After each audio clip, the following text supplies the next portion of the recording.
మనకి ధర్మం కంటే ముందు అడ్డుపడేది మన చర్మం.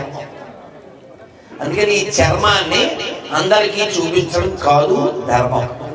అదే ఇప్పుడు జరుగుతుంది. వారు పూర్వం ఎవరైనా బట్టలు తీస్తే గొడవయ్యేది, ఇప్పుడు బట్టలు వేసుకో అంటే గొడవ. అదేనా? ఎందుకంటే పచ్చి తెలుగులో చెప్తే ఒళ్ళు బలిసి కొట్టుకోవడం, అంతకుమించి ఏం లేదు. నా ఒళ్ళు నేను చూపిస్తాను అంటే నువ్వు పందివి, ఎందుకంటే పందికి బట్టలు అవసరం లేదు. అర్థమవుతుందా?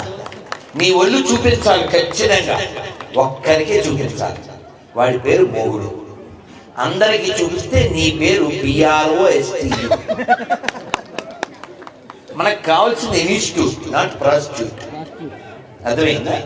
కాబట్టి మనమందరం ఖచ్చితంగా ఉండకపోవడం వలన మనం దేశాన్ని కట్ చేసుకున్న వాళ్ళ చేతుల్లో కట్ చేయించుకున్నాం. అర్థం కదా?